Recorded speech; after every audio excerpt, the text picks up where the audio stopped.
ಬಂಧುಗಳೇ ನಮಸ್ಕಾರ. ನಾನು ನಿಮ್ಮ ಹರೀಶ್ ಕನಕ, HK Kannada TV digital YouTube channel ಇಂದ. ಜೊತೆ ಫಲಾನುಭವಿಗಳು ಯಾವ ರೀತಿ ಫಾರ್ಮ್ ನ ಭರ್ತಿ ಮಾಡಬೇಕು, ಏನೆಲ್ಲ ಡಾಕ್ಯುಮೆಂಟ್ ನ ಒದಗಿಸಬೇಕು ಅನ್ನೋದನ್ನ ಇಂದಿನ ವಿಡಿಯೋ ಮುಖಾಂತರ ಹೇಳಿದ್ದೆ. ಅದೇ ರೀತಿ ಆ ವಿಡಿಯೋ ಕೆಳಗಡೆ ಕಾಣ್ತಕ್ಕಂತ ಡಿಸ್ಕ್ರಿಪ್ಷನ್ ಬಾಕ್ಸ್ ಅಲ್ಲಿ ಲಿಂಕ್ ಇದೆ, ಆ ವಿಡಿಯೋ ನೋಡ್ಬೋದು. ಈ ವಿಡಿಯೋ ಮಾಡ್ತಾರೆ ಏನಕ್ಕಪ್ಪ ಅಂತಂದ್ರೆ ಹಲವಾರು ಪ್ರಶ್ನೆಗಳಿದೆ. ಆ ಪ್ರಶ್ನೆಗಳು ಏನಪ್ಪಾ ಅಂತಂದ್ರೆ, ಸರ್ ನಾವು ಬಾಡಿಗೆದಾರರಾಗಿ ಇದೀವಿ, ನಮ್ಮ ಹತ್ರ ರೆಂಟಲ್ ಅಗ್ರಿಮೆಂಟ್ ಇಲ್ಲ, ನಮಗೆ ಗೃಹ ಜ್ಯೋತಿ ಸಿಗಲ್ವಾ, ಬೆಸ್ಕಾಂ ಅಧಿಕಾರಿಗಳು ನಮ್ಮ ಮನೆಗೆ ಬಂದಿದ್ದಾರೆ, ಆ ಟೈಮಲ್ಲಿ ನಾವಿರ್ಲಿಲ್ಲ, ನಾವೇನ್ ಮಾಡ್ಬೇಕು, ರೆಂಟಲ್ ಅಗ್ರಿಮೆಂಟ್ ಅವಶ್ಯಕವಾಗಿ ಏನಾದ್ರು ಕೊಡ್ಲೇಬೇಕಾ ಬೆಸ್ಕಾಂ ಅಧಿಕಾರಿಗಳಿಗೆ, ಈ ತಿಂಗಳ ಬಿಲ್ ಜನರೇಟ್ ಆಗುತ್ತಾ, ಯಾರೆಲ್ಲ ಬೆಸ್ಕಾಂ ಮನೆಯ ಬಿಲ್ ಅನ್ನು ಬೆಸ್ಕಾಂ ಆಫೀಸ್ಗೆ ಹೋಗಿ ಕಟ್ತಿದ್ರು ಅಂತರ್ ಏನ್ ಮಾಡ್ಬೇಕಪ್ಪ ಅಂತಂದ್ರೆ, ಈ ಎಲ್ಲಾ ವಿಷಯಗಳನ್ನು ತಿಳಿಯೋಣ ಬಂಧುಗಳೇ. ಈ ವಿಡಿಯೋವನ್ನು ಸಂಪೂರ್ಣ ಮಿಸ್ ಮಾಡದೆ ನೋಡಿ. ಈ ಬೆಸ್ಕಾಂ ಅಧಿಕಾರಿಗಳು ಮನೆಗೆ ಬರ್ತಿದಾರ ಎಲ್ಲರ ಮನೆಗೆ? ಹೌದು, ಬೆಸ್ಕಾಂ ಅಧಿಕಾರಿಗಳಿಗೆ ಈ ತಿಂಗಳ ಕೊನೆಯ ಅವಧಿ ಇರೋದ್ರಿಂದ, ಒಂದು ಡೆಡ್ ಲೈನ್ ಇರೋದ್ರಿಂದ ಬೆಸ್ಕಾಂ ಅಧಿಕಾರಿಗಳು ಪ್ರತಿ ಮನೆಗೂ ಭೇಟಿ ನೀಡಿ ಗೃಹ ಜ್ಯೋತಿ ಫಲಾನುಭವಿಗಳ ಅರ್ಜಿಯನ್ನು ಪರಿಶೀಲನೆ ಮಾಡ್ತಕ್ಕಂತ ಒಂದು ವ್ಯವಸ್ಥೆನ ಬೆಸ್ಕಾಂ ಅಧಿಕಾರಿಗಳು ಮಾಡ್ತಾ ಇದ್ದಾರೆ.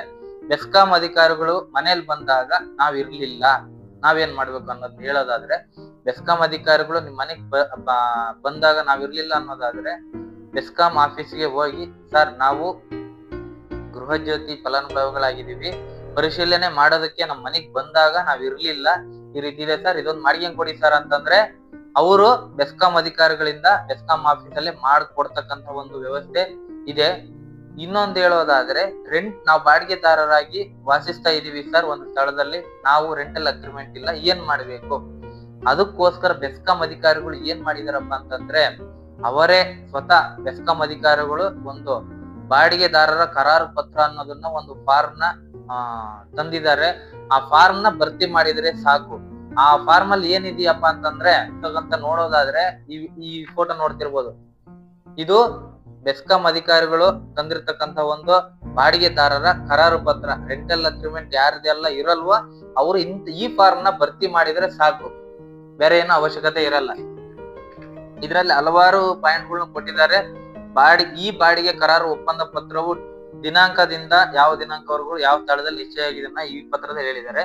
ಅದೇ ರೀತಿ ಮಾಲೀಕರ ವಿಳಾಸ ಬರೀಬೇಕಾಗುತ್ತೆ, ಮಾಲೀಕರ ಹೆಸರು, ಹಾಗೆ ಮಾಲೀಕರ ವಯಸ್ಸು ಎಷ್ಟು, ಮತ್ತೆ ಅವರ ಸ್ಥಳ ಯಾವುದು, ವಿಳಾಸ ಅನ್ನೋದು ಬರೀಬೇಕಾಗುತ್ತೆ. ಮತ್ತೆ ಕಾನೂನುಬದ್ಧವಾಗಿ ನಾವು ಈ ಮನೇಲಿ ವಾಸಿಸ್ತಿದ್ದೇವೆ ಅನ್ನೋದಕ್ಕೆ ಒಂದು ಅವರು ಓನರ್ ಫಿಲ್ ಮಾಡ್ತಕ್ಕಂತ ಒಂದು ಕಾಲಮ್ ಅದಾಗಿರುತ್ತೆ. ನೆಕ್ಸ್ಟ್ ಬಾಡಿಗೆದಾರರಾಗಿ ಬರ್ಬೇಕಾದ್ರೆ ನೀವು ಈ ಕಾಲಮ್ನ 2ನೇ ಕಾಲಮ್ನ ಫಿಲ್ ಮಾಡ್ಬೇಕಾಗುತ್ತೆ. 2ನೇ ಕಾಲಮ್ ಅಲ್ಲಿ ನಿಮ್ಮ ಹೆಸರು, ನಿಮ್ಮ ವಯಸ್ಸು ಮತ್ತೆ ವಿಳಾಸ ಬರೀಬೇಕಾಗುತ್ತೆ. ನಂತರ ಬರೆಯೋದಾದ್ರೆ ಸಂಬಂಧಿಸಿದ ಮನೆಯ ವಿವರ, ಯಾರೆಲ್ಲ ಒಂದು ಬಾಡಿಗೆದಾರರಾಗಿದ್ದೀರೋ ಅವರು ಈ ವಿಳಾಸದಲ್ಲಿ ಫುಲ್ ಭರ್ತಿ ಮಾಡ್ಬೇಕಾಗುತ್ತೆ. ಮನೆಯ ಅಡ್ರೆಸ್, ಮನೆಯ ಏರಿಯಾ, ಮನೆಯ ನಂಬರು, ಮತ್ತೆ ಯಾವ ತಾಲೂಕು, ಯಾವ ಡಿಸ್ಟಿಕ್ ಅನ್ನೋದನ್ನ ಈ ವಿಳಾಸದಲ್ಲಿ ಫುಲ್ ಭರ್ತಿ ಮಾಡ್ಬೇಕಾದ್ರೆ ಇಲ್ಲಿ ಕಾಣುತ್ತೆ ನೋಡಿ ಈ ಕಾಲಮ್ ನಲ್ಲಿ. ಇನ್ನು ಈ ಪಾಯಿಂಟ್ಗಳನ್ನ ನೋಡೋದಾದ್ರೆ, ಈ ಕಾನೂನು ಬದ್ಧದಲ್ಲಿ ನಿಮ್ಮ ಮನೆಯಲ್ಲಿ ವಾಸಿಸ್ತಕ್ಕಂತಹ ಒಂದು ಬಾಡಿಗೆದಾರರು ಈ ಪಾಯಿಂಟ್ಗಳಿಗೆಲ್ಲ ನಾವು ಭದ್ರಾಗಿರ್ತೀವಿ ಅನ್ನೋದನ್ನ ಒಂದು ಪಾಯಿಂಟ್ ಮುಖಾಂತರ ಬೆಸ್ಕಾಂ ಅಧಿಕಾರಿಗಳು ಕೊಟ್ಟಿದ್ದಾರೆ. ಸುಮಾರು 10 ಪಾಯಿಂಟ್ಗಳನ್ನ ಕೊಟ್ಟಿದ್ದಾರೆ. ತದನಂತರ ಅದೆಲ್ಲ ಓದ್ಕೊಂಡಾದ್ಮೇಲೆ ಕೆಳಗಡೆ ಬರ್ತಕ್ಕಂಥದ್ದೇ ನಿಮಗೆ ಮಾಲೀಕರ ಸಹಿ ಮಾಡಿಸ್ಬೇಕಾಗುತ್ತೆ. ನೀವು ಮಾಲೀಕರ ಸಹಿ ನಂತರ ಬಾಡಿಗೆದಾರರು ಇಲ್ಲಿ ನಿಮ್ ಸೈನ್ ಮಾಡ್ಬೇಕಾಗುತ್ತೆ. ನಿಮ್ ಸೈನ್ ಮಾಡಿದ ನಂತರ ಇಬ್ಬರದು ಸಾಕ್ಷಿದಾರರ ಸಹಿ ಮಾಡಿಸ್ಬೇಕಾಗುತ್ತೆ. ಇಲ್ಲಿದೆ ನೋಡಿ ಲಾಸ್ಟ್ ಕಾಲಮ್ ಅಲ್ಲಿ ಸಾಕ್ಷ್ಯವನ್ನು ಹೆಸರು ಮತ್ತು ಸಹಿ ಹಾಕ್ಬೇಕಾಗುತ್ತೆ. 2ನೇದು ಸಾಕ್ಷಿ ಮತ್ತು ಸಹಿ ಹಾಕ್ಬೇಕಾಗುತ್ತೆ. ನಂತರ ಬರ್ತಕ್ಕಂಥದ್ದು ಸ್ಥಳ, ಯಾವ ಸ್ಥಳದಲ್ಲಿ ಅಂತಂದ್ರೆ ಈ ಜಿಗಣಿಯಲ್ಲಿ ಇದೆ ಅಂತಂದ್ರೆ ಜಿಗಣಿಯಲ್ಲಿ ಬರಿಬಹುದು. ನೀವು ಯಾವ ಪ್ಲೇಸ್ ಅಲ್ಲಿ ಇರ್ತಾ ಆ ಪ್ಲೇಸ್ ನ ಬರಿಬಹುದು. ನೀವು ಇಲ್ಲಿ ಬೆಂಗಳೂರಲ್ಲಿ ಇದ್ರೆ ಬೆಂಗಳೂರಲ್ಲಿ ಯಾವ ವಿಲೇಜ್ ಅಲ್ಲಿ ಇದ್ರು ಅನ್ನೋದನ್ನ ಇಲ್ಲಿ ಸ್ಥಳದಲ್ಲಿ ಸ್ಥಳ ಅಂತ ಬರೀಬಹುದು.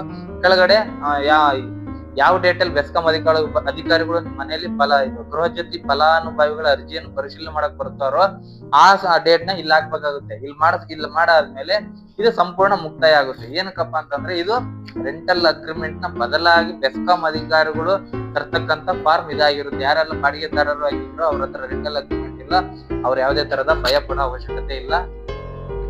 ಅದೇ ರೀತಿ ಹೇಳೋದಾದ್ರೆ, ಇನ್ನೊಂದು, ಈ ತಿಂಗಳ ಬಿಲ್ ಜನರೇಟ್ ಆಗುತ್ತಾ?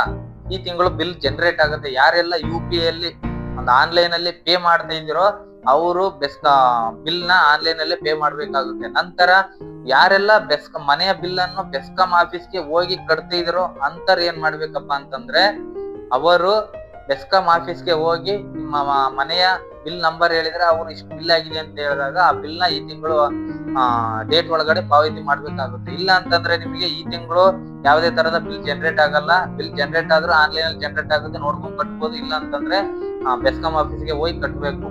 ಇಲ್ಲ ಅಂತ ಮುಂದಿನ ಈ ತಿಂಗಳು ಬರಲ್ಲ, ಮತ್ತೆ ನೆಕ್ಸ್ಟ್ ಮಂತ್ 2 ಆಡ್ ಆಗಿ ಜನರೇಟ್ ಆಗ್ತಾವ ನೆಕ್ಸ್ಟ್ ಮಂತ್ ಬಿಲ್ ಅಲ್ಲಿ.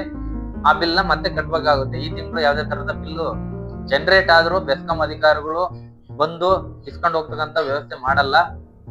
ಈ ಫಲಾನುಭವಿಗಳ ಅರ್ಜಿ ಪರಿಶೀಲನೆ ಮಾಡ್ತಕ್ಕಂತ ಒಂದು ಕೆಲಸ ಇರೋದ್ರಿಂದ ಈ ವಿಡಿಯೋದಲ್ಲಿ ಹೇಳಿದ್ನಲ್ಲ ಬಂಧುಗಳೇ, ಯಾರೆಲ್ಲ ಒಂದು ಕಮೆಂಟ್ ಮಾಡಿದ್ರು, ಸರ್ ನನ್ನ ಹತ್ರ ರೆಂಟಲ್ ಅಗ್ರಿಮೆಂಟ್ ಇಲ್ಲ, ಬೆಸ್ಕಾಂ ಅಧಿಕಾರಿಗಳು ಮನೆಗ್ ಬಂದಿದ್ದಾರೆ, ನಾವಿರ್ಲಿಲ್ಲ, ನಾವೇನ್ ಮಾಡ್ಬೇಕು ಅನ್ನೋದನ್ನ, ಮತ್ತೆ ರೆಂಟಲ್ ಅಗ್ರಿಮೆಂಟ್ ಯಾವ ರೀತಿ ಫಿಲ್ಅಪ್ ಮಾಡೋದನ್ನ ಅಂತಾನು ಹೇಳ್ಕೊಂಡ್ಕೊಟ್ಟೆ.